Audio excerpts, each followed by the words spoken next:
Bon après-midi à toutes et tous. Je suis la sœur Thérèse, je suis du bureau communication de l'USG. Je suis très contente de vous souhaiter la bienvenue à cette rencontre. Il y a un mois, on a célébré le jubilé de la communication et aujourd'hui, le 24, après un mois, au bout d'un mois, nous voulons parler encore une fois de ce premier jubilé de l'année jubilaire 2025. Donc ce premier jubilé il est beau que, l'année du jubilé a démarré justement, par le jubilé, de la communication. C'est un rappel pour, chacune et chacun d'entre nous que nous sommes vraiment des porteurs et porteuses d'espérance, de messages de joie, de paix. C'est ça notre rôle à nous en tant que consacrés hommes et femmes, tout d'abord, et en tant que communicateurs. Il est toujours essentiel de nous souvenir de cet appel, l'appel à être des témoins d'espérance.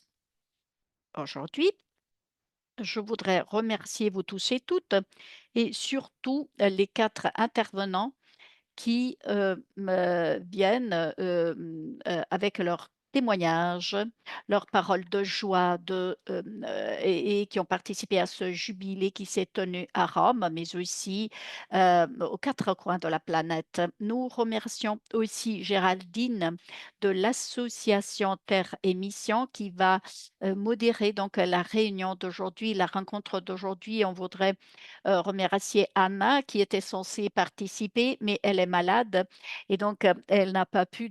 Merci Géraldine d'être disponible à le remplacer et merci au Père Bénédicte qui est présent à Sœur Christine, Sœur Adélaïde du Kenya. Elle est connectée depuis le Kenya en ligne et Sœur Rose, Sœur Christine et Sœur Rose sont deux collaboratrices ici à l'USG.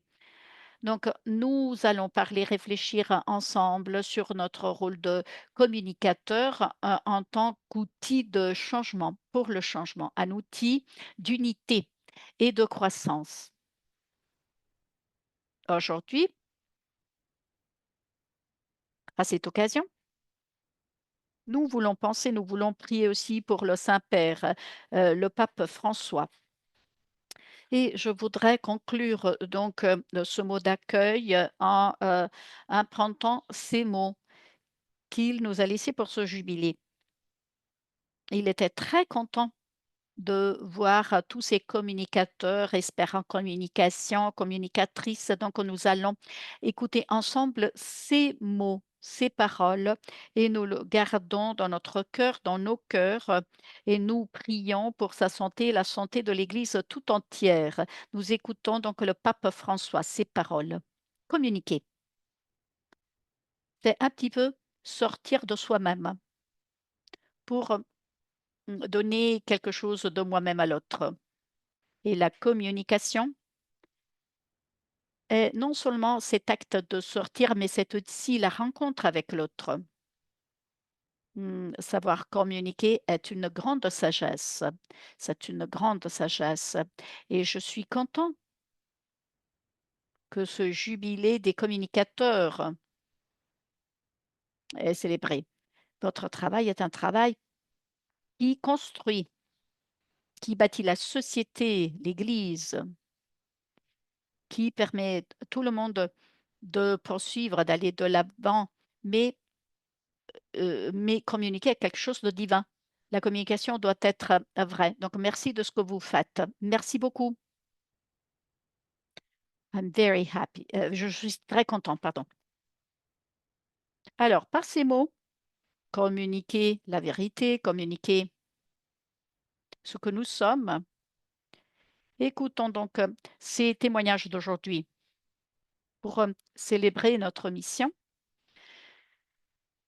la mission d'être dans ce monde des signes de Dieu, des signes de la présence et de la beauté, mmh, du fait de croire en notre Dieu qui s'est fait homme. Je vous invite à vous laisser inspirer par ces témoignages que nous allons écouter. Nous remercions d'ores et déjà nos intervenants pour leur intervention et merci à chacune et chacun d'entre vous de participer à ce webinaire. Je vais passer la parole maintenant à Géraldine et je vous souhaite donc une bonne écoute.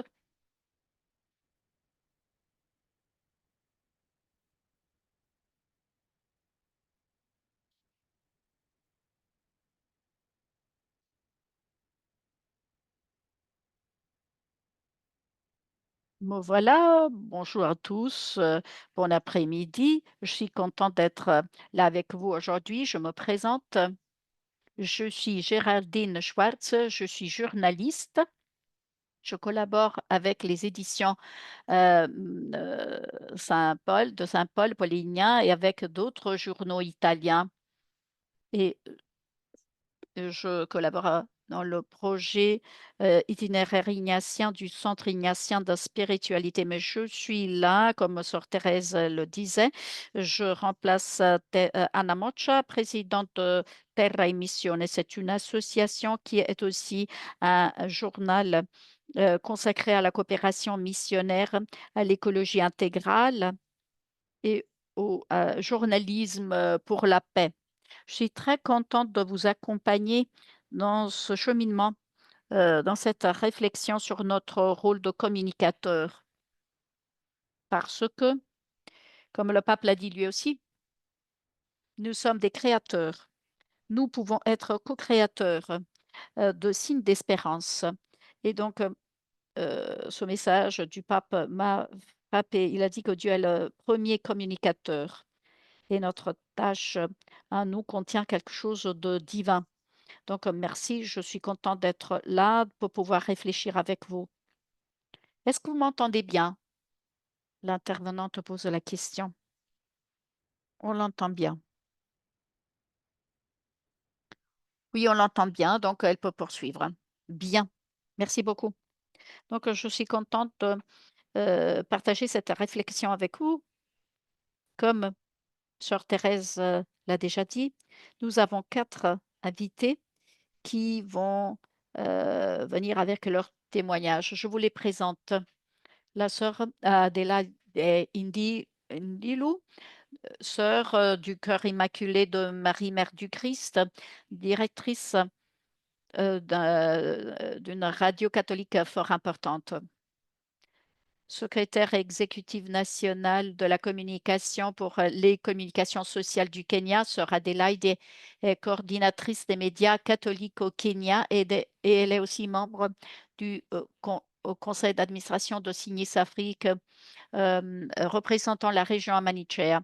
Le Saint-Père, en 2002, l'a nommée conseillère membre du dicaster des communications sociales du Vatican pour qu'elle apporte son expérience dans la stratégie des médias et pour que la mission de l'Église puisse se multiplier. Ensuite, nous avons la sœur Cristina Valea Sobrino, elle est italienne, elle a étudié chez les jésuites. Elle a travaillé dans la comptabilité d'une agence de voyage. Elle a commencé son cheminement d'évocation à la Maison Sainte-Thérèse, un centre pour l'emploi pour de jeunes filles handicapées. Elle est sœur de d'Anguanella et aujourd'hui, donc elle a étudié la communication sociale institutionnelle à Rome auprès de l'Université pontificale de la Sainte-Croix. Et actuellement, elle travaille dans la communication de son institut et elle collabore aussi avec le bureau de communication de l'UISG. Parmi les autres invités et les autres intervenants, nous avons Sœur Rose Pacat, fille de Saint-Paul, spécialiste en éducation aux médias et critique du cinéma. Elle est directrice du Centre paulinien pour les études sur les médias à Rome. Ensuite, nous avons le père Bénédicte Mayaki, prêtre de la Compagnie de Jésus. originaire du Nigeria. Il a obtenu un master communication sociale auprès de l'Université pontificale grégorienne et il a travaillé aussi en tant que journaliste à Vatican News. Il est membre euh, du, de l'équipe communication de la Curie de la Compagnie de Jésus ici à Rome, auteur du site web de la Compagnie de Jésus aussi, responsable des relations avec les médias. Donc, merci d'être là avec nous. Merci beaucoup. Je voudrais donc démarrer cette réflexion en vous posant des questions. Donc, je demanderai aux intervenants de répondre.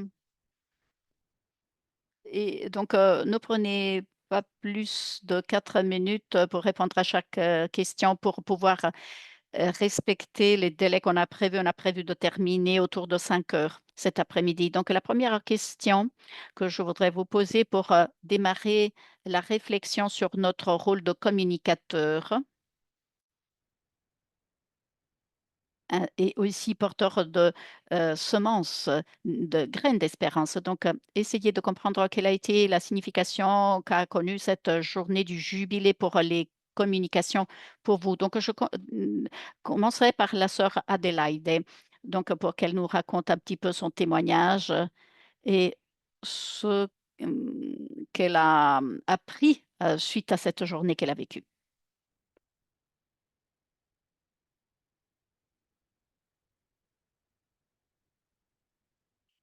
Merci beaucoup. Merci beaucoup, ma sœur.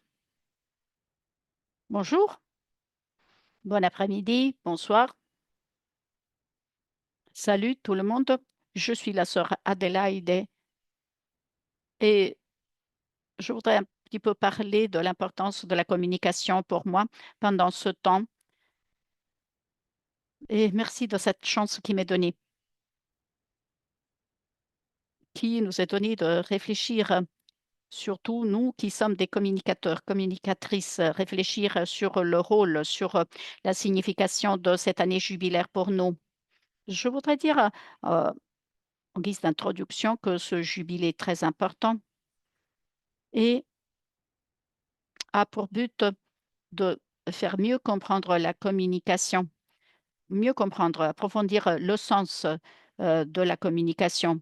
Non seulement mieux comprendre la communication, mais aussi essayer d'améliorer notre communication. Donc, comment pouvons-nous nous engager dans la communication?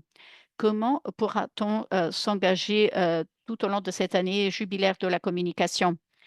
Donc, cela va nous permettre un renouveau, une conversion. Donc, pour regarder comment on est capable de communiquer, on parle de communication personnelle. Donc, en tant que personne, comment est-ce que je suis capable de communiquer? Et deuxièmement, en utilisant donc les moyens de communication sociale, l'utilisation des réseaux sociaux, des médias sociaux. Donc, c'est une tâche qui va nous permettre de communiquer davantage, de célébrer la communication, d'apporter l'espérance en utilisant nos moyens de communication pour atteindre les personnes. Donc, c'est un temps d'évangélisation et donc, c'est pour renouveler donc l'engagement de l'Église à poursuivre l'évangélisation à travers des médias sociaux et donc pour atteindre un plus grand nombre de personnes. Donc, il s'agit d'atteindre surtout les périphéries, ceux qui sont exclus, ceux qui sont en marge, ceux qui sont marginalisés. Alors, nous avons réfléchi lors du jubilé de la communication sur comment donc atteindre ces personnes qui sont en marge.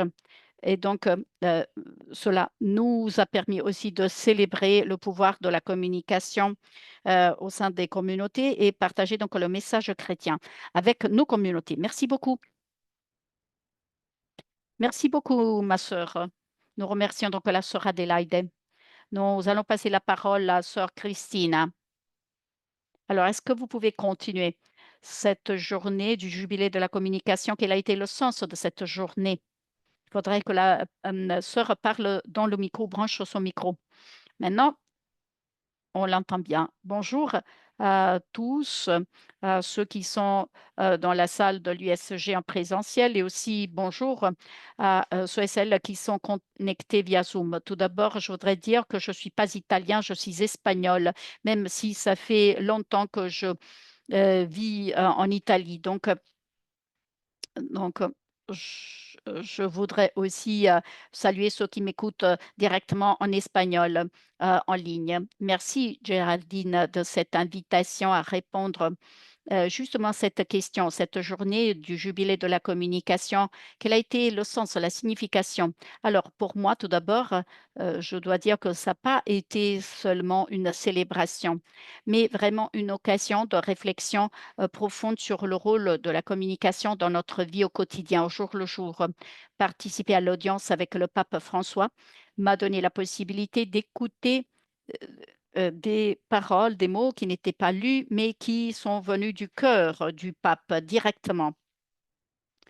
Alors, nous connaissons ce geste très beau qu'il a improvisé en donnant le discours écrit, mais ensuite il ne l'a pas lu. Il a parlé directement de son cœur. Ça a été très beau car il a souligné notre rôle de communicateur qui consiste à construire la société, l'Église et bâtir le monde.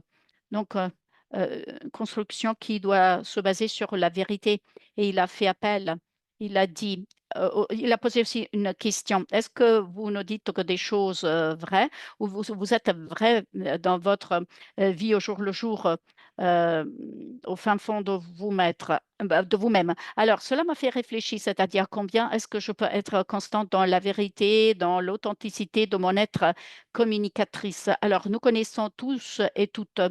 Alors, maintenant, je suis sûre qu'on va projeter à l'écran. Nous connaissons cette œuvre, l'œuvre de Michel-Ange, qui se trouve à la chapelle Sixtine. Donc, c'est la création d'Adam. C'est pas seulement une œuvre très connue, mais vraiment symbole de la rencontre entre Dieu et l'homme. C'est un acte de communication qui va bien au-delà des mots. Donc, c'est pas seulement un échange de mots, mais c'est une transmission de vie sans barrière, sans limite, sans borne. Alors, je pense que c'est ça l'invitation, communiquer dans la vérité, dans l'authenticité, ayant pour but de construire des ponts et non pas des murs, pouvant unir les personnes, surmonter les différences, tisser des liens durables. Alors, notre tâche à nous n'est pas tout simplement d'informer, mais de faciliter une véritable rencontre authentique construisant des communautés, comme le disait justement le pape.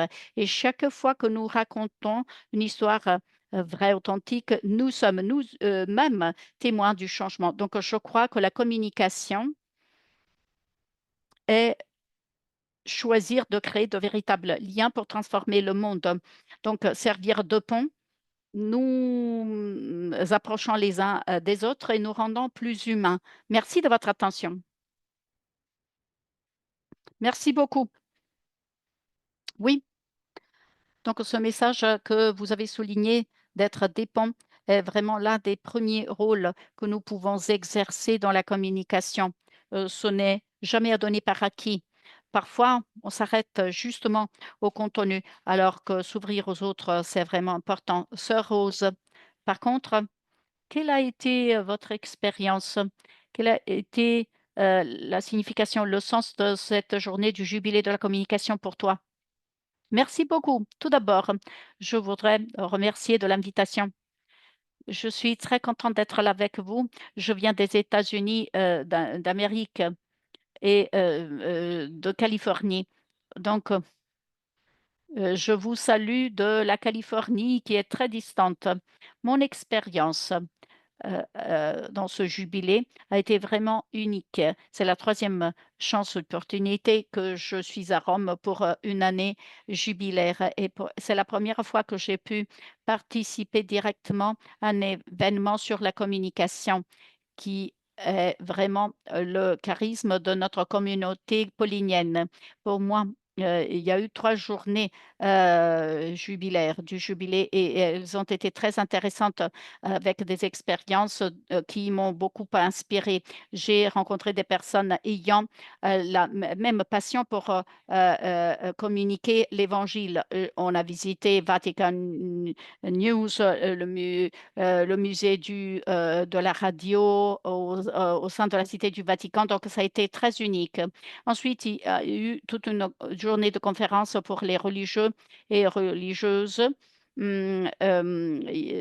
Surtout, il y avait des consacrés, des femmes consacrées dans la salle Sistine. Alors, je ne vois pas à l'écran montrer, mais c'est montré à dans les transparents. Donc, vraiment, on a des peintures de la Renaissance. Peint de peintre anonyme, mais cela vraiment a communiqué vraiment la bonté, la beauté. Donc, tout le thème était de dire la vérité, narration de vérité. Donc, il y avait plusieurs sessions euh, et l'accent était mis sur comment les sœurs racontent et donc font passer des messages d'espérance, comment ils parlent avec les journalistes, par exemple, à la frontière entre Mexique et États-Unis ou bien en Afrique entre Uganda et d'autres groupes. Donc, vraiment. Cela a touché mon cœur et je sais que tout le monde s'est laissé toucher le cœur et je l'ai vu dans les réponses elles ont données. Donc, il y avait cette idée de dire la vérité, faire passer ce message de vérité. Donc, ça a été très intéressant.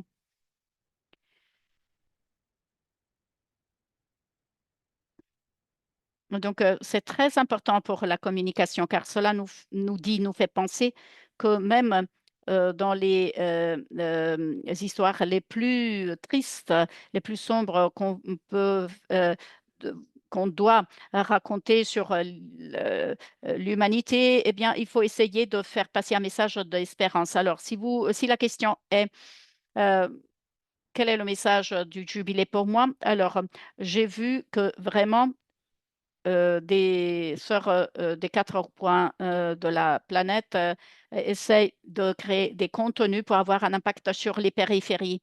Donc, c'est quelque chose qui restera toujours avec moi et que je vais mettre en pratique, mais aussi garder dans mes moments de prière. Merci beaucoup. Un très, très grand merci.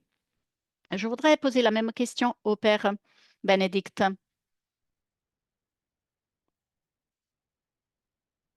Quel est votre sentiment? Qu'a suscité en vous ce jubilé de la communication? Donc, quelques premières réflexions. Mais il devrait brancher son micro peut-être, appuyer sur le bouton. Excusez-moi, j'avais oublié. Merci de me donner la chance de parler de ce jubilé de la communication. Merci de m'avoir invité. Donc, j'ai de la chance. Je suis entourée de très belles femmes. Donc, merci beaucoup. Alors, j'ai vécu ce jubilé de la communication. Eh bien, si je le regarde d'un point de vue un petit peu plus général, je dirais que tout d'abord, j'ai mis en valeur l'importance de la communication. La communication n'est pas seulement raconter la vérité, mais c'est un engagement qui doit être vécu toujours. Le fait de commencer cette année du jubilé par la communication, c'est un message. Les communicateurs ne font pas simplement leur travail, ils le font au mieux de leurs possibilités, mais nous sommes des personnes pouvant contribuer à ce moment d'évangélisation. Voilà pourquoi, grâce à ce jubilé de la communication, eh bien, j'ai pu repenser ma manière de travailler, l'activité de rédaction, d'écriture et aussi la manière de pouvoir utiliser, si vous voulez, tous les outils numériques pour atteindre les périphéries, comme le pape François nous invite à faire. Autre élément important de la communication, c'est que les défis modernes sont relevés, c'est-à-dire le manque d'information, mes informations. Alors, on est impacté par cela tous les jours. Donc, le pape nous dit, il faut parler du fond de notre cœur, l'image que nous avons vue dès le début, lorsqu'il nous a parlé de manière spontanée, il nous a dit, racontez la vérité, vivez la vérité. Il est important aussi de relever les défis dans le monde de la communication à partir de la vérité. Autre élément important est représenté par le jubilé, la collaboration euh, qui est beaucoup plus importante que la concurrence. Donc, tout le monde veut écrire le meilleur article, produire la plus belle vidéo pour se mettre en avant, pour se montrer. Par contre, nous devons collaborer, faire en sorte que nous, les journalistes, les experts, tout le monde doit être passionné de la vérité, de la qualité. Donc, il faut partager aussi les ressources. Il faut essayer aussi de laisser la place aux plus jeunes, aux personnes les plus créatives aussi, mettre en valeur les capacités. Donc, promouvoir la collaboration au lieu que d'être en concurrence les uns avec les autres. Et il faut transmettre l'espérance. L'espérance doit être un petit peu le fil rouge de notre message, car l'espérance est une contre-narration. Nous vivons dans un monde où on veut euh, mm, euh, faire sensation et on veut montrer des tragédies, mais il faut revenir toujours au message d'espérance. Donc, le pape François, lorsqu'il a lancé l'année sainte, justement, il a parlé de l'espérance. L'espérance est très importante. Donc, devenir des porteurs et porteuses d'espérance. Donc, elle est au cœur des messages. Autre élément, le renouveau spirituel. Nombreux sont ceux et celles qui nous le demandent. Ceux qui travaillent dans le monde de la communication sont stressés, sont sous pression. Il faut immédiatement sortir avec des nouvelles, produire immédiatement. Donc, cela nous donne une dimension spirituelle, conscient de notre rôle et de l'importance de notre rôle. Donc, il y a des pèlerinages, il y a des foules, mais il faut savoir placer dans le juste contexte notre travail. Donc, c'est un petit peu les éléments que je voulais mentionner. Donc, en tant que communicateur, je comprends que c'est mon travail, mais je dois pouvoir participer par mon travail à l'évangélisation. C'est ça le message qui nous a été attribué aussi en tant que religieux et religieuses. Merci beaucoup. Merci beaucoup. Merci beaucoup, Père Bénédicte. Alors, je vais poursuivre, je vais continuer. Je vais vous poser la question suivante. Alors, aussi, compte tenu du rôle de communicateur que vous vivez aujourd'hui, là où vous êtes, à votre avis personnel, quel est le rôle des médias lorsqu'il s'agit de faire passer des messages d'espérance et aussi dans la création? Donc, c'est pas seulement les disséminer, mais aussi créer un contenu peut éclairer au lieu que qu'engendrer la division. Donc, la question étant quel rôle ont les médias lorsqu'il s'agit de faire passer des messages d'espérance dans le rôle de communicateur que vous occupez aujourd'hui. Et je partirai toujours par la sœur Adélaïde,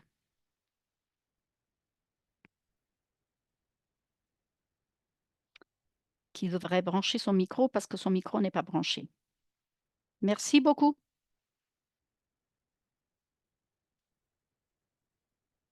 Je pense que les médias jouent un rôle de toute première importance lorsqu'il s'agit de disséminer des messages d'espérance. Et je voudrais montrer quelques exemples sur comment les médias peuvent disséminer des messages d'espérance. Donc, je travaille dans l'enregistrement. Donc, il s'agit d'un réseau de fidèles. Et en tant que médium catholique, nous faisons passer toujours des messages d'espérance. Et donc, nous essayons de faire passer des messages positifs pour montrer des histoires bien réussies, aussi pour encourager le public, surtout pour relever donc le moral de ceux qui sont déprimés pour que nos écouteurs se sentent encouragés. Nous disséminons des messages d'espérance en mettant en avant les exemples de communautés qui travaillent. Pour encourager les gens à s'engager dans le changement. La sœur a parlé aussi du storytelling. Le storytelling est très important et c'est une narration de résilience, de réussite, narration de succès, de réussite. C'est pour inspirer les individus, les communautés, montrant des résultats positifs qui sont possibles malgré les circonstances difficiles. Les médias peuvent encourager aussi des plateformes pour faciliter le débat sur des questions importantes. Oui, les médias facilitent aussi les débats sur des questions importantes et encouragent donc le public à participer, à s'exprimer. Tous les moyens de communication sociale permettent donc le partage des expériences et des idées qui font circuler l'espérance. Merci beaucoup.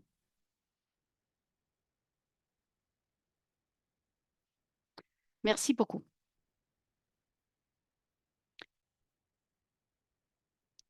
J'ai beaucoup aimé ce que vous avez dit, les médias comme centre de dialogue, car les réseaux sociaux ont souligné cette dimension de participation. À mon avis personnel, je pense que cette participation est de plus en plus importante activité à renforcer, car aujourd'hui, les informations viennent aussi du bas, de la base. Donc, merci d'avoir souligné, fait cette réflexion sur Adélaïde. Par contre, je voudrais passer la parole à la sœur Christine. À votre avis personnel, quel est le rôle des médias pour disséminer des messages d'espérance à partir du rôle que vous jouez aujourd'hui? Comment vivez-vous cette réflexion aujourd'hui? Oui, merci, Géraldine. Merci de m'avoir posé cette question qui ouvre toute une réflexion importante, car à vrai dire, les médias jouent un rôle crucial dans la dissémination de messages d'espérance. Mais ce n'est pas toujours facile, surtout lorsqu'on est submergé de nouvelles dramatiques.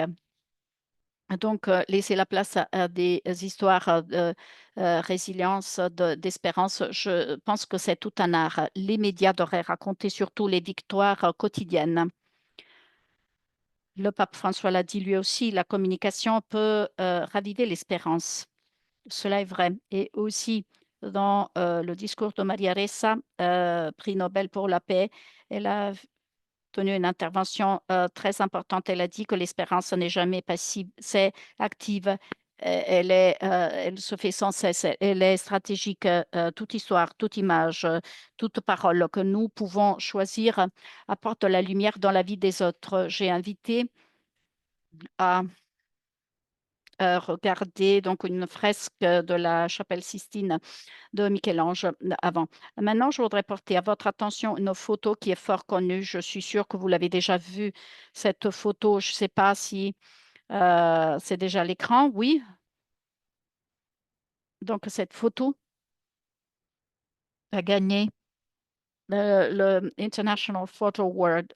C'est un enfant syrien de 5 ans, Mustapha, né sans ni bras ni jambes, mais qui est souriant alors que son papa, Mounsir, le soulève. Il a perdu une jambe à cause de la guerre. C'est le symbole d'un conflit, d'une tragédie, le conflit en Syrie, syrien. Mais à mon avis personnel, c'est aussi un signe d'espérance lumineux. Après avoir euh, euh, euh, après avoir passé bon nombre de difficultés, cette famille a été accueillie ici en Italie. La photo raconte donc non seulement la douleur, mais aussi le cheminement vers un meilleur avenir, symbole de la solidarité. Et c'est une espérance que les médias aussi peuvent euh, donc disséminés. Donc, Maria Ressa nous invite à raconter le bien qui émerge dans les situations les plus difficiles. L'espérance est dynamique, prête à s'affirmer aussi dans les lieux arides. Notre rôle de communicateur est de raconter le changement et d'offrir un regard sachant transformer la réalité dans un monde désorienté. Déjà, les autres collègues en ont parlé, on est bombardé, il y a un excès d'informations, il y a cette boulimie d'informations. Nous avons la responsabilité de témoigner d'une vérité nourrissant l'espérance. Et là encore, je vais citer Maria Ressa, prix Nobel. Elle a dit, l'espérance est une force naissant de l'action. Et nous pouvons choisir d'être de tout petits instruments de cette force pour la faire circuler, cette force. Merci, merci beaucoup, sœur Christina.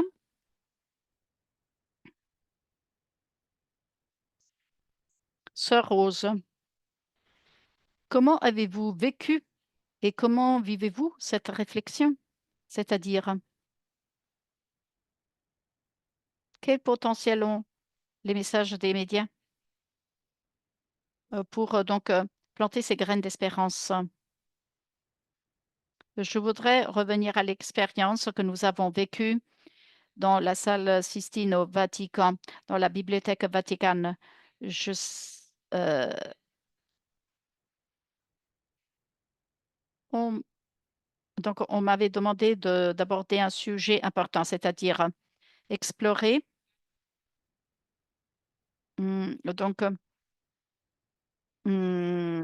quelle est la contribution apportée par les livres. Donc, ils veulent que je parle des livres qui sont anciens dans l'ère numérique. Mais en réfléchissant sur cela, c'est vraiment intéressant car nous vivons dans une société de la communication qui est hybride. On a les deux. On a encore les livres. Et on était à la Bibliothèque Vaticane. Donc, il y avait ces beaux livres qui remontent à il y a des siècles. Et donc, j'ai exploré cette donne hybride consistant des moyens numériques, mais aussi des livres. Donc, on a besoin des livres. Donc, l'une des questions que j'ai posées dans ma présentation, c'est qu'on est vraiment dans cet univers dystopique fait de dystopie. On est dans une île déserte. Et donc, si on peut apporter que juste deux ou trois livres, quels seraient les trois livres que vous apporteriez avec vous? Car on peut être connecté, mais quand même, nous voulons avoir nos livres imprimés avec nous. Donc, pour faire passer ce message d'espérance, aussi bien au travers des moyens traditionnels que les nouveaux moyens restent importants.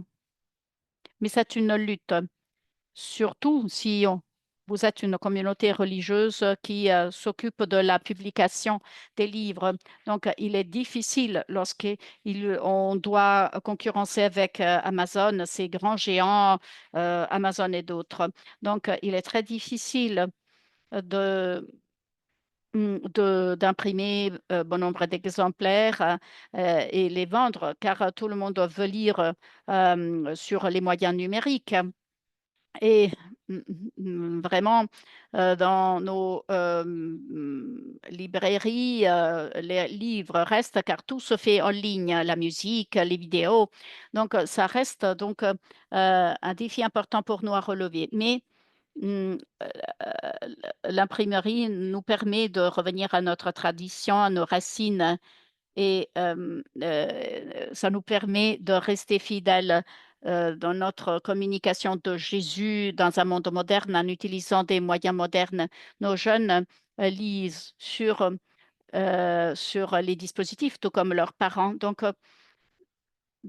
je reviendrai sur cela dans la quatrième question. Donc, il faut faire passer l'espérance en utilisant les 2, c'est-à-dire, l'imprimerie, les livres imprimés et les moyens numériques. Merci. Merci beaucoup. Merci, sœur Rose.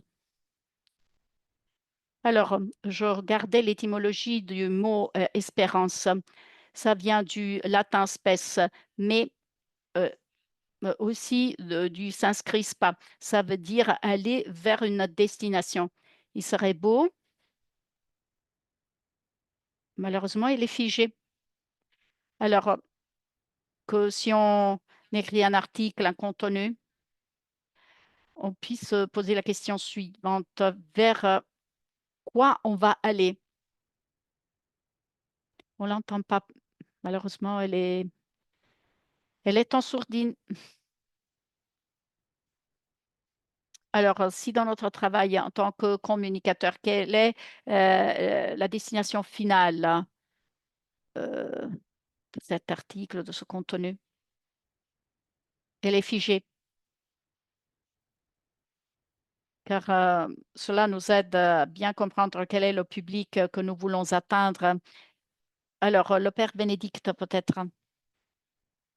Elle est figée, on l'entend pas.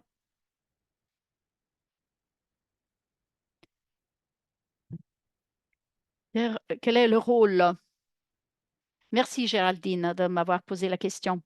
Eh bien, je pense que le rôle des médias en disséminant le message d'espérance est un rôle profond et très urgent, étant donné le monde des crises d'aujourd'hui, les polarisations et toute cette anxiété existentielle. Mais euh, c'est pas qu'on va pas être réaliste, mais c'est un rôle, social qui éclaire, le chemin et qui permet de cultiver la résilience. La sœur Rose a, parlé de communiquer Jésus et la sœur Adélaïde a, parlé de plusieurs espaces pour ce faire. Et je voudrais dire que le storytelling est quelque chose de très important pour moi et c'est ce que nous avons.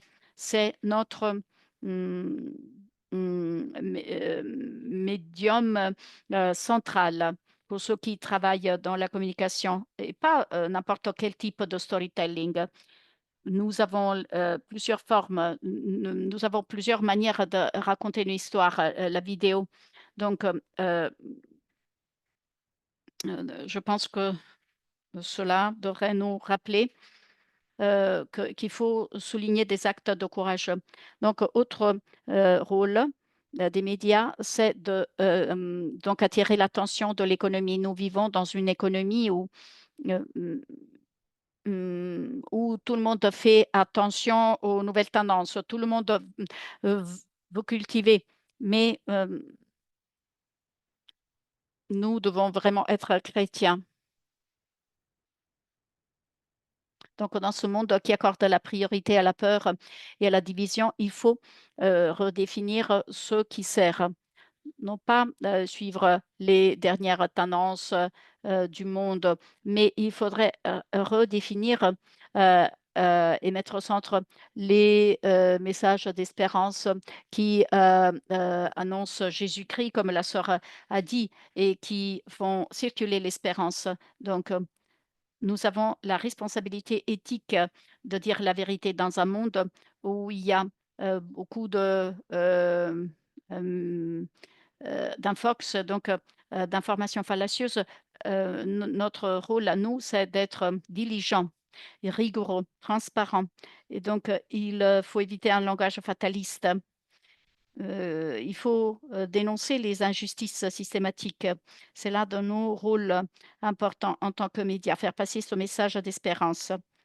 Et autre élément, c'est d'amplifier les voix marginalisées, car il y a bon nombre de voix dans le monde qui sont vraiment piétonnées, qui ne sont pas écoutées, qui n'ont pas la possibilité de s'exprimer, de se faire entendre, qui n'ont pas de microphone. Donc, c'est notre devoir à nous de faire entendre ses voix, même si elles sont, silencieuses, peu importe la langue dans laquelle, ces voix s'expriment, il faut les faire entendre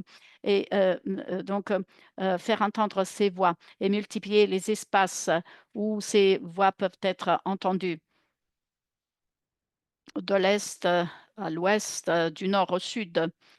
Il faut vraiment, participer à cette mosaïque de l'espérance et donc permettre à chacun de s'exprimer, heu, pour contribuer à cette, mosaïque. S Donc il faut créer des espaces de dialogue. Donc il faut,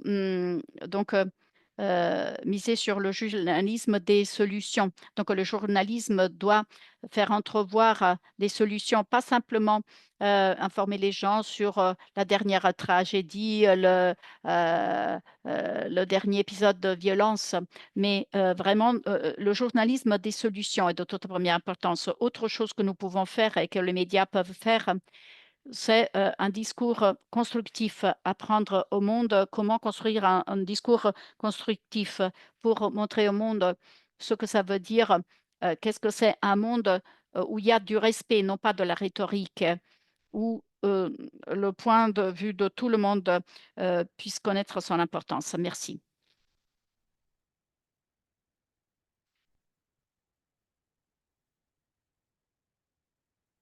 Merci beaucoup. Nous remercions le père Bénédicte. Je je me souviens des paroles du pape qui, lors des journées du jubilé de la communication.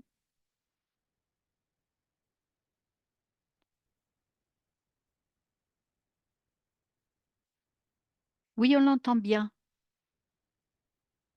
Elle elle pose la question de savoir si on l'entend bien. On l'entend bien, en fait. Alors, je disais que ce message du père Bénédicte m'a fait penser à nouveau aux paroles du pape lorsqu'il a dit que la communication doit être un chant d'espérance, une harmonie de voix qui nous fait penser, au cœur représenté par la société tout entière. Je voudrais remercier donc, nos invités et maintenant on va faire une petite pause avant de poser les questions suivantes qu'on a préparées. Merci beaucoup. Donc on va se retrouver dans 5 minutes, pour, permettre aux interprètes de soupirer un petit peu. Merci.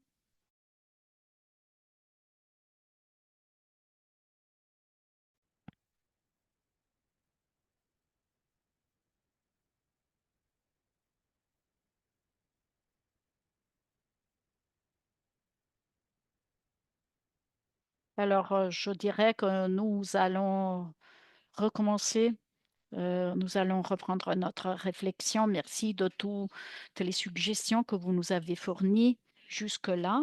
Maintenant, je voudrais vous poser une autre question, mais tout d'abord, je voudrais dire qu'il y aura quelque peu de temps après pour une session questions-réponses pour ceux qui sont dans la salle ou voudraient intervenir en distanciel. Maintenant, je voudrais continuer avec nos invités. Je voudrais demander leur poser la question suivante. L'Église a célébré le jubilé de la communication, un premier rendez-vous de cette année jubilaire consacré à l'espérance. Quel message,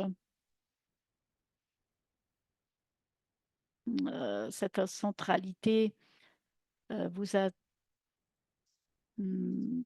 transmise? Donc le fait que c'était le premier jubilé célébré et comment avez-vous vécu cela personnellement? Donc je commencerai par la sœur Adélaïde tout d'abord. Oui, alors voyons si je peux voir à l'écran la question. Merci, merci beaucoup. Donc, le premier jubilé a été celui de la communication. Donc,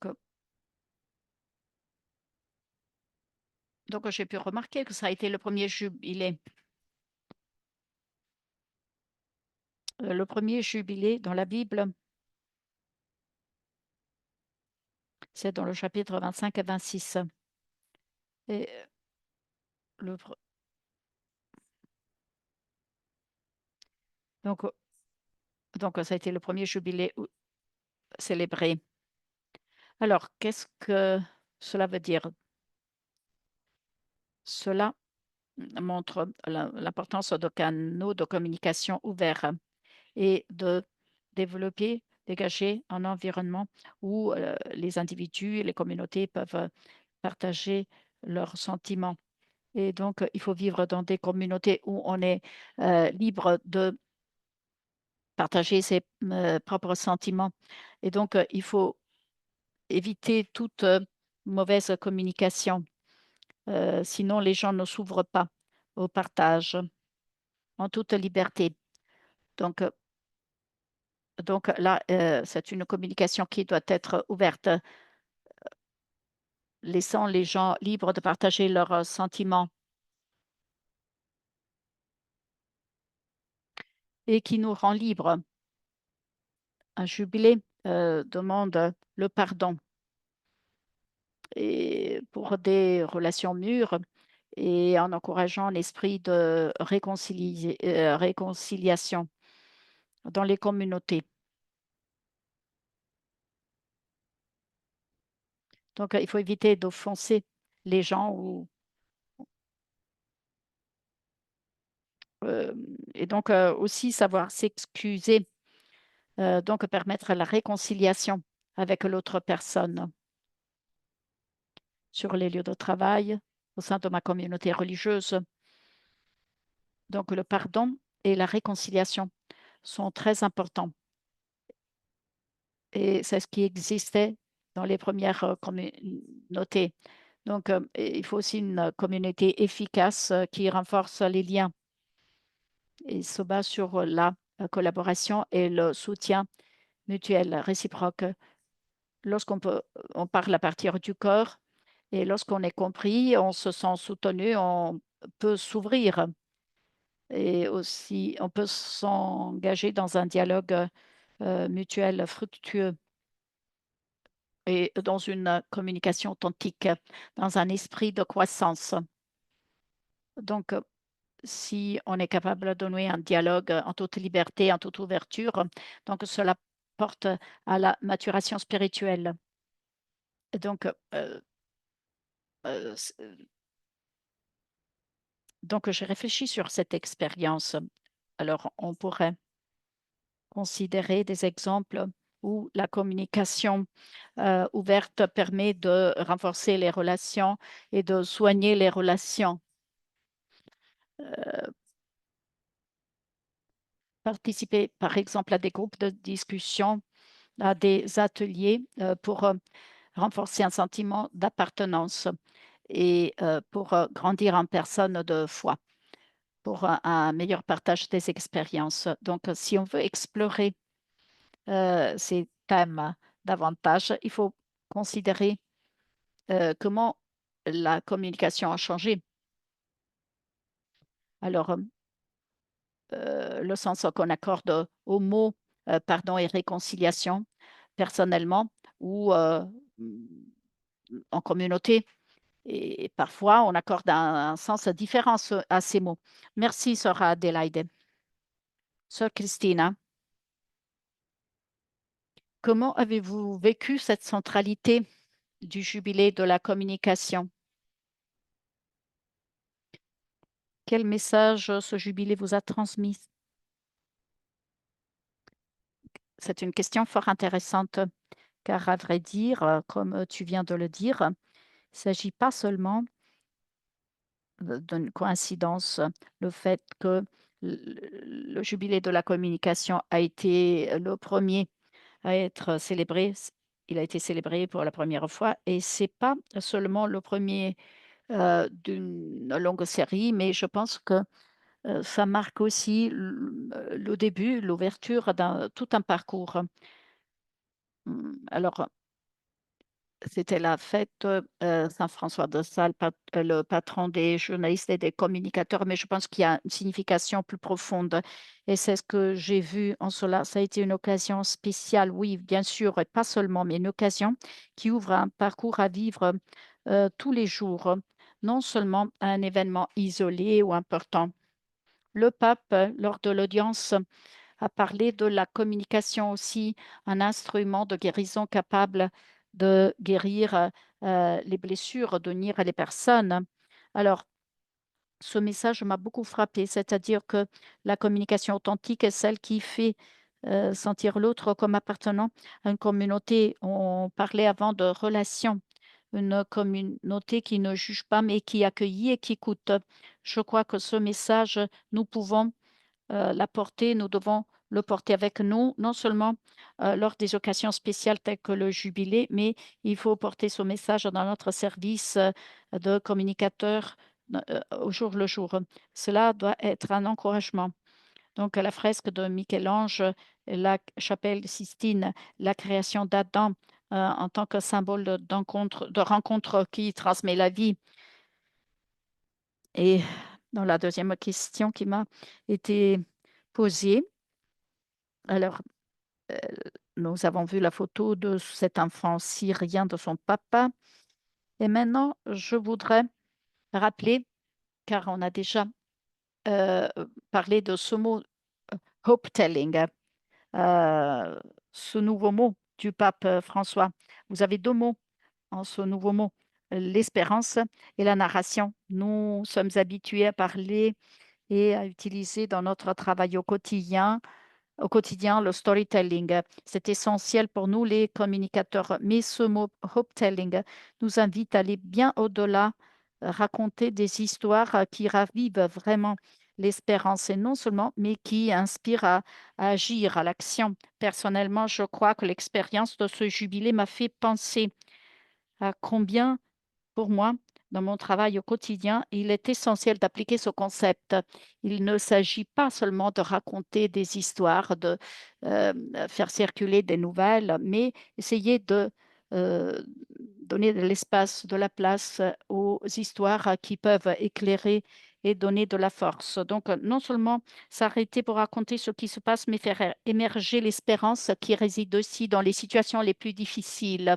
Et ce n'est pas facile du tout. Je me dois de dire qu'actuellement, je travaille dans un centre de rééducation de jeunes filles handicapées mentales. Et il est difficile de faire émerger l'espérance qu'elles possèdent sans blesser leur sensibilité. C'est un défi. C'est un défi à relever tous les jours.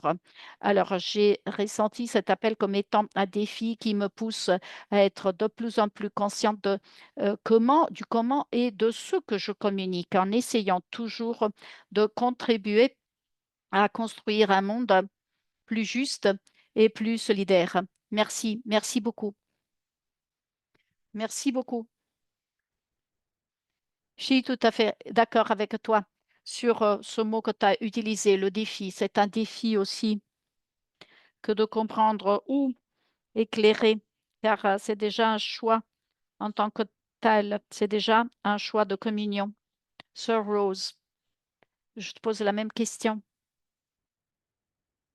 Comment as-tu vécu cette centralité du jubilé de la communication, qui a été le premier jubilé? Et quel message cette journée t'a transmis? Alors, je voudrais euh, présenter un point de vue un petit peu différent, car pour moi, célébrer la communication autour de la fête de Saint-François de Sales qui vient tout juste avant la fête de la conversion de Saint Paul, autre grand communicateur. Euh, Saint-François de Sales est le patron des journalistes. Donc, il est très significatif que nous célébrons ce jubilé, ce moment, euh, à cause de la manière euh, donc, il faut dire que la vérité est attaquée aujourd'hui. Et Maria-Resse a parlé le 24 janvier à la réunion des communicateurs dans la salle Paul VI. Elle est prix Nobel et elle a dû demander la permission de partir des Philippines car elle disait la vérité. Elle se battait pour la liberté de la presse C'est l'une des personnes qui a souffert pour faire circuler la vérité. Euh, Lorsque le pape a annoncé euh, le thème du 24 janvier, je ne sais pas si vous savez que depuis 1967, nous célébrons chaque année la journée de la euh, communication. Et donc, ce sera une continuation du jubilé de la communication qui arrivera euh, euh, à la célébration tout juste avant la Pentecôte de la Journée mondiale des communications. Et je voudrais parler de cela. Le thème étant, comme vous le voyez, donc partager avec gentillesse, partager avec gentillesse l'espérance qui habite dans vos cœurs. C'est un petit peu le message que nous avons pour notre journée de la communication 2025. Je pense que comme cela s'est fait dans le jubilé de la communication, il faut admettre que parfois la communication est violente. Alors là, je parle à, à la communication du Vatican. Souvent, la violence ne promeut pas le dialogue, l'empêche. Nous devons euh, donc euh,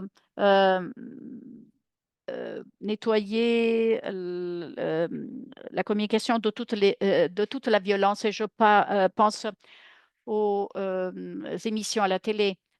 Il faut éviter toute concurrence, toute prévarication. Je peux vous dire qu'à la lumière de mon expérience, sans aucun doute, je vis un petit peu ce que c'est la théologie de la communication, théologie vivante de la communication, car nous parlons de Jésus, de son incarnation, de sa résurrection. Donc moi, en tant que fille des sœurs pauliniennes, je peux vous dire que cela correspond également au fait que nous sommes en train de communiquer avec la révélation, l'incarnation, la création, dans tout ce que nous faisons. Eh bien, tout cela doit être transparent, doit se présenter dans tout ce que nous faisons. Maintenant, la parole est au Père Bénédicte. Comment avez-vous vécu cette centralité du jubilé de la communication? Est-ce que ça a été donc une coïncidence? C'est tout juste un hasard que le jubilé sur la communication a été le premier ou non, à ton avis personnel? Merci beaucoup. Moi, je pense que la décision d'inaugurer l'année jubilaire 2025 par le jubilé sur les communications, eh bien, je pense que c'est un choix symbolique et stratégique.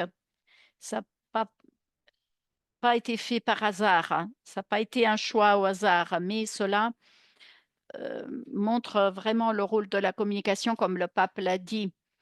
C'est un impératif moral et théologique. Communiquer, tout comme Jésus l'a communiqué avec nous, a communiqué avec nous. Donc, il est important. L- L'Église dit que l'Évangile qui est partagé est tout aussi vital. Dans ce monde où nous sommes bombardés par de multiples communications et par de multiples messages, il y a aussi des messages subliminaires.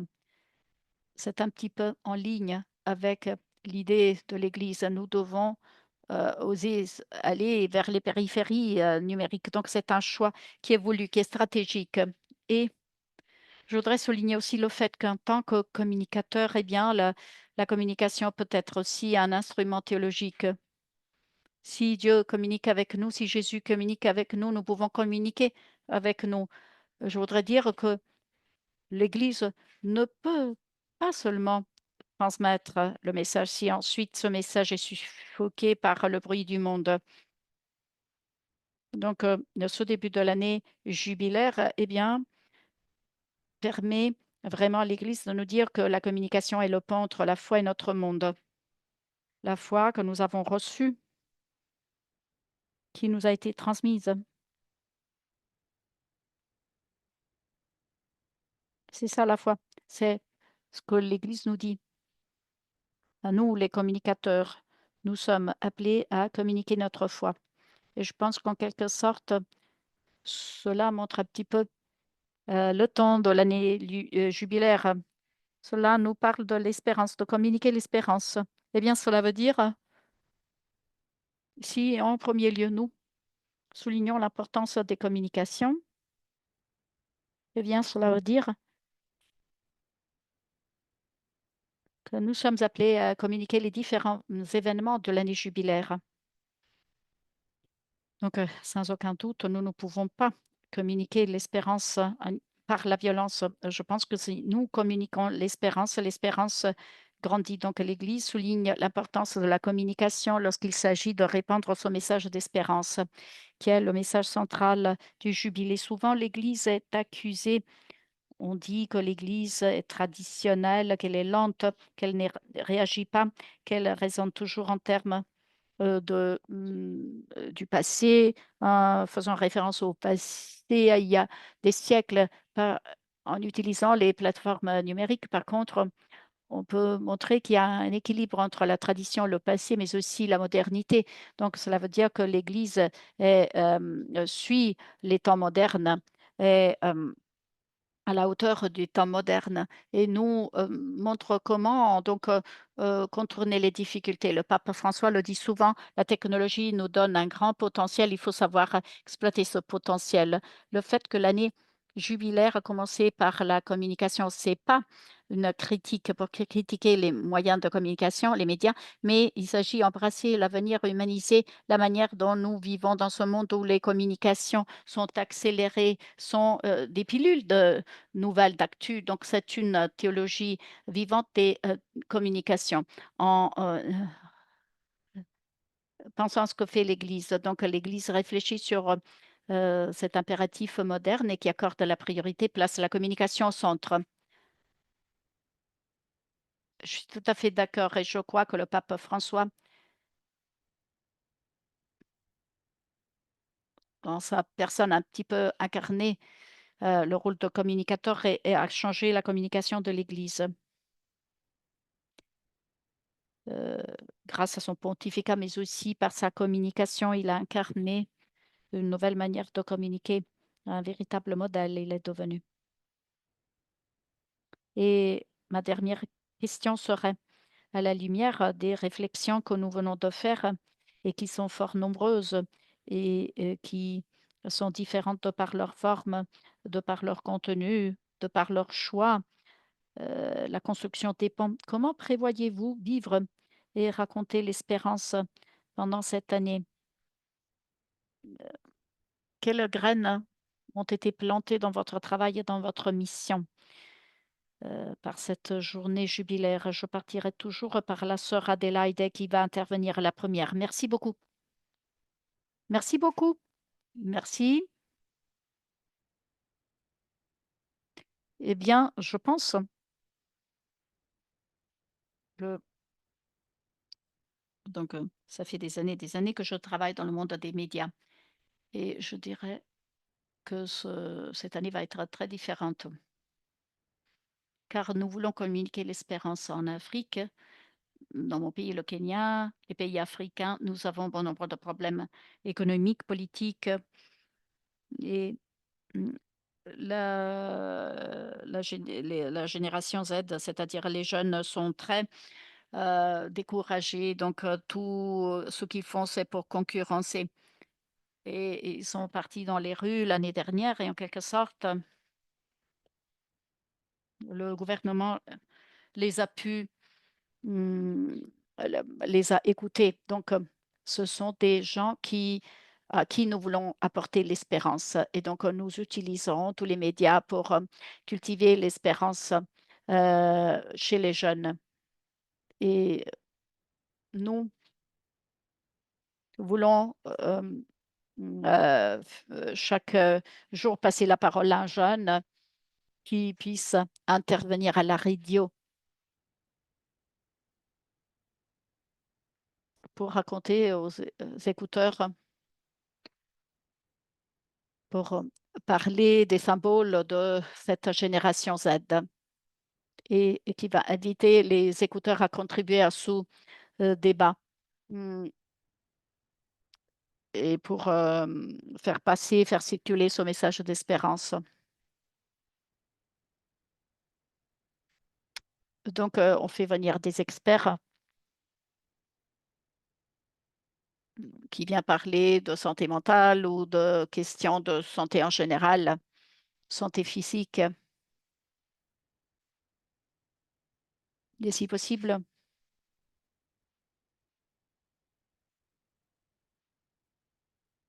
Si la personne est capable de trouver un emploi, alors cela, c'est pour montrer euh, que si le dialogue est noué, la personne en quête d'emploi arrive à trouver un emploi. Donc, c'est pour essayer de régler un problème que la personne traverse.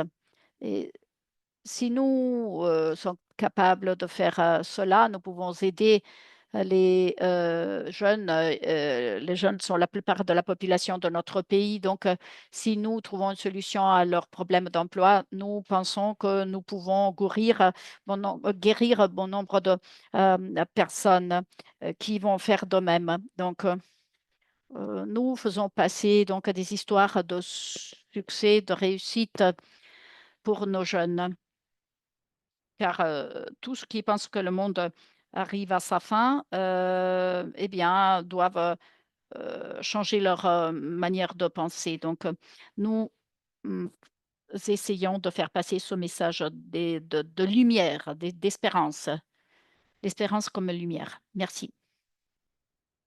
Merci beaucoup. Bien, Sœur Christina, maintenant, vous avez la parole. Par contre, toi, dans la maison où tu accomplis ta mission de communication et ta vocation également, en plus de ta vocation, est-ce que vous avez des idées pour vivre et raconter ces nouveaux signes d'espérance pour les faire germer?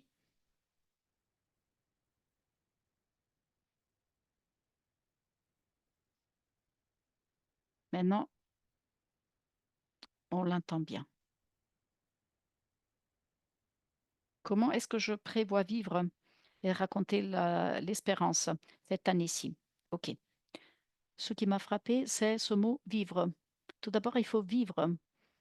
Après, on la raconte, mais il faut tout d'abord vivre l'espérance. Alors, je reviens sur les paroles du pape François qu'il avait prononcées. Est-ce que tu es vrai? Est-ce que tu vis vraiment dans la vérité? Cela peut s'élargir aussi au discours de l'espérance. Je pense que nous, les communicateurs du monde de l'Église et des réalités religieuses, nous communiquons pas simplement l'espérance, mais cette espérance porte un visage. C'est le visage de Jésus-Christ, c'est le visage de l'espérance. Je vois que je suis appelée à communiquer ce visage de Jésus-Christ. Et je crois que j'ai des alliés qui m'aident à être authentique. Je le dis pour moi-même. Donc, je pense que le premier des alliés est la confiance, qui ne veut pas dire ignorer les difficultés. Comme je vous le disais, dans le centre où je vis et je travaille, il y a des difficultés. Il y a des histoires de familles dramatiques qui sont dramatiques. Mais je pense que le fait de communiquer que ces gens n'ont pas le dernier mot, c'est fondamental. Donc, il faut montrer ces histoires de vie permettant de montrer que l'espérance puisse être visible et transformatrice. Donc, le premier allié étant la confiance, au deuxième allié, le désir, c'est-à-dire regarder au ciel, regarder aux étoiles, sidere en latin. Qu'est-ce que cela veut dire? Cela veut dire que la communication, tout comme le désir, doit avoir un horizon large, un ample horizon qui va bien au-delà de la simple information, disséminer des nouvelles. Parfois, il y a ce risque de devenir autoréférentiel à propos de ce que nous voulons communiquer en tant qu'institution, congrégation. Je crois que nous devons être capables d'ouvrir et d'inspirer de nouvelles perspectives et des actions capables de transformer la réalité. Un troisième allié étant le cheminement, l'espérance qui nous invite à entreprendre un cheminement intérieur, communautaire. Nous ne marchons jamais seuls. C'est un cheminement qui dure toute la vie, nous le savons très bien, mais qui nous rend inquiets, toujours en mouvement, et qui met en marche un parcours de recherche. En cela, la communication est la recherche. C'est jamais de l'improvisation. Ce n'est jamais, même si nous le disons, immédiate, mais elle doit être attentive, profonde et doit donc être orientée à la vérité pour engendrer une réflexion. Quatrième allié, la joie. La joie rend non seulement visible, mais crédible. La joie rend visible notre espérance et en tant que communautaire, nous sommes appelés à transmettre cette joie dans ce que nous disons, ce que nous racontons, en ce que nous essayons de transmettre comme un message. Le cinquième allié est tout aussi important, c'est la créativité. L'espérance regarde vers l'avenir, une réalité qui est possible. La créativité est l'énergie qui engendre le nouveau et qui aide, nous aide à trouver de nouvelles formes pour communiquer Jésus. C'est fondamental dans l'annonce aussi car cela suscite des interrogations, des questions et ouvre des petites fenêtres. Et ensuite, euh, l'inventivité de l'amour. Et je vous invite à écouter un refrain qui raconte ces cinq alliés, la confiance, le désir, le cheminement, joie, créativité et il y a un ennemi qui est la crainte, la peur. Donc c'est tout à fait court.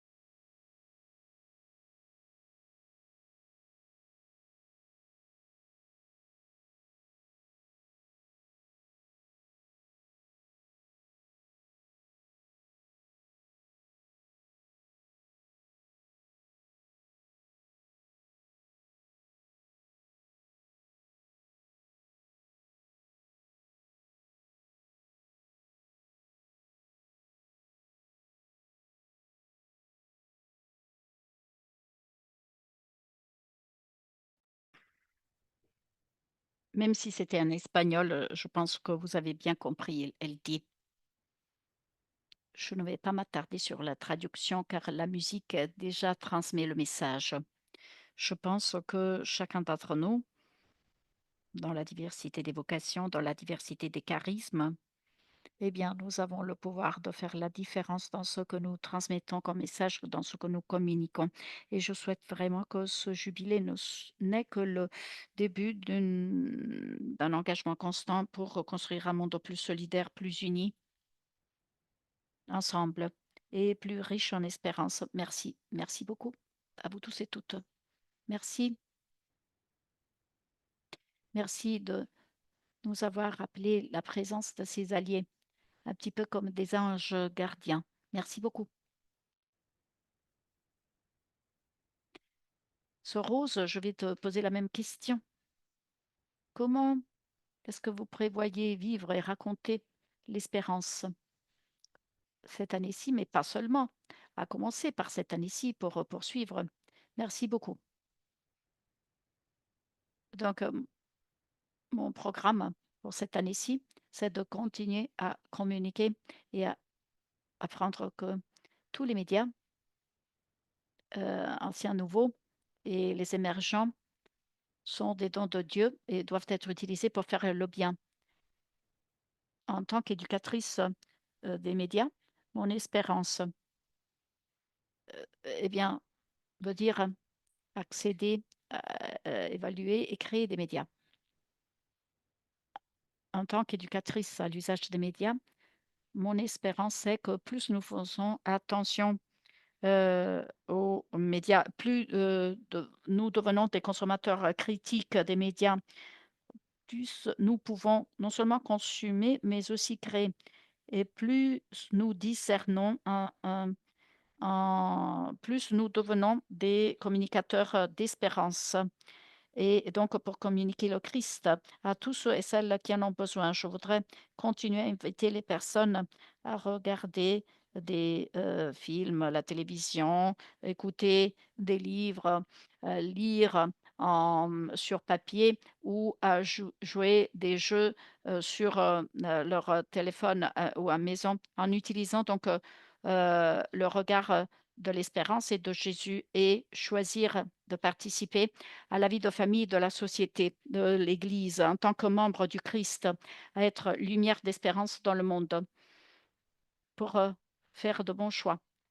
Et donc, être éducateur des médias, ça veut dire donc permettre aux gens d'acquérir des compétences pour en rencontrer, consommer et utiliser les médias. Et ça ne coûte rien. Et donc, il faut avoir un plan de communication à tout stade de communication dans lequel nous sommes occupés. Donc, je travaille sur la base d'un plan et j'imagine que vous avez vous aussi des plans de communication à plusieurs niveaux. Car si on n'a pas de plan, un objectif sans plan, ce n'est qu'un désir.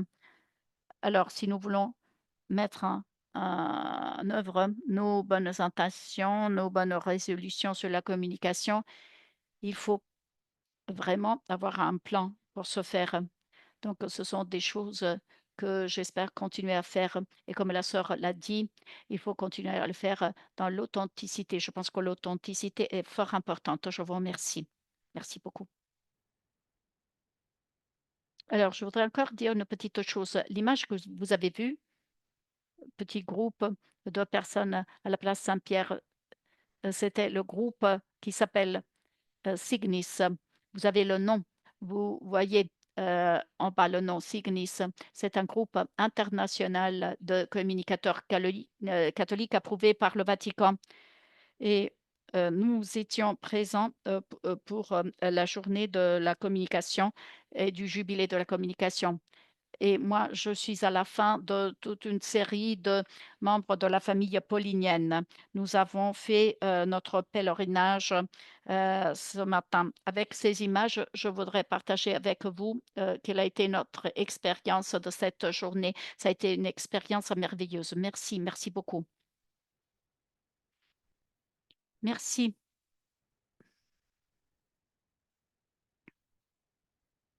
Merci aussi de ce récit en images. Père Bénédicte, est-ce que tu as une stratégie toi aussi? Comment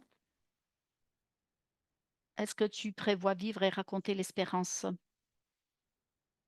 Mmh, heu, répandue grâce à ce premier jubilé de la communication. Merci beaucoup. Alors, je vais être très pratique en répondant à cette question. Donc, j'ai regardé, ma vie de jésuite, de prêtre, qui travaille dans le monde de la communication. Je me suis posé la question: «Quel est mon plan de communication?» ou «Comment est-ce que je veux incarner l'espérance dans ma vie?»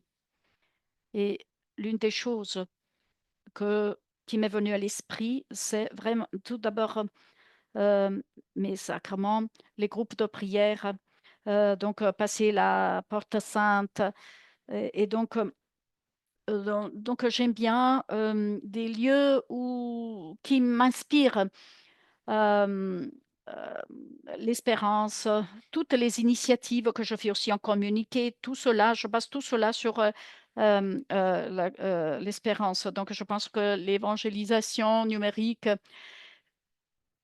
donc nous parlons de campagne d'espérance, créer des, défis et donc à partager sur, des podcasts, sur des plateformes.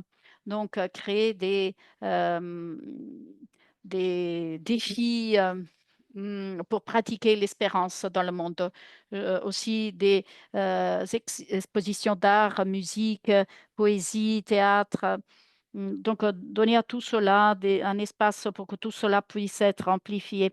C'est, une autre manière de vivre l'espérance, dans ce jubilé. Le pape François parle beaucoup, de l'écologie, de notre maison commune et je pense que c'est l'une des manières pour, faire passer l'espérance, car, l'espérance, doit bien, impliquer la terre tout entière, donc toutes les initiatives d'écologie, tout cela contribue à faire circuler ce message d'espérance. Tout comme la sœur Rose l'a dit, éducation aux enfants, car les enfants sont l'espérance et nous devons les éduquer.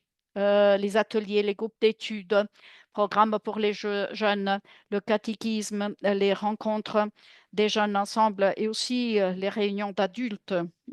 Tout le monde a besoin d'espérance. Le plaidoyer, donc se battre pour des choses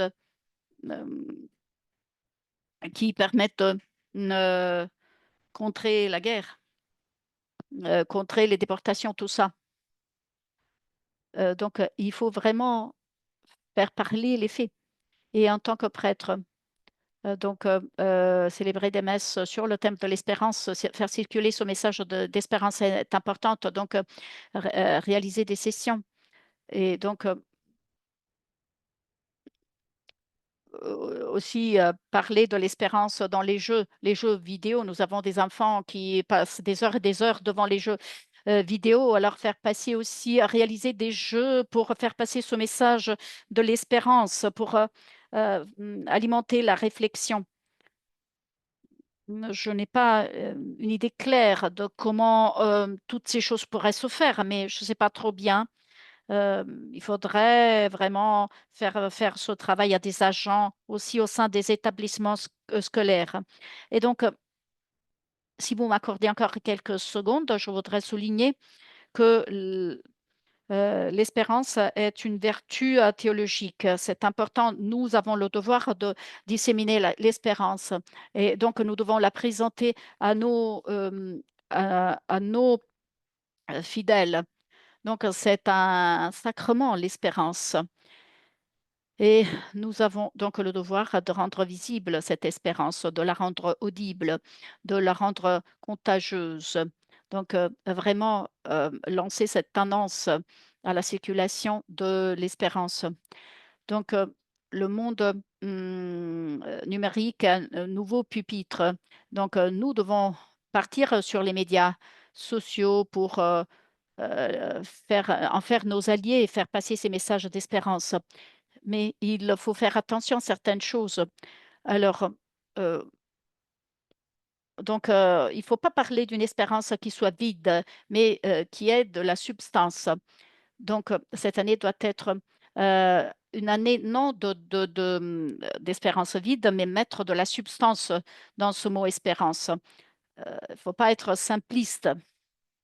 Donc, on a besoin de davantage de réflexion pour ce faire.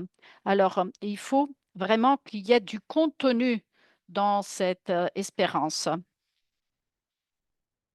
et comme nous avons besoin de, personnes, qui, vont visiter notre, canal YouTube, alors, il faut pas vouloir, seulement trouver les personnes importantes, comme nos alliés, mais aussi, faire circuler les toutes petites histoires de gens qui, hem, seraient moins intéressants pour les autres, mais faire circuler quand même ces messages d'espérance, même s'ils sont de toutes petites histoires. Merci beaucoup. Je vous remercie de ces réflexions, de ces témoignages, du temps que vous avez consacré pour partager vos réflexions avec nous, partant de vos rôles différents et de coins différents du monde. Donc d'abord, je voudrais vous remercier, vous les intervenants,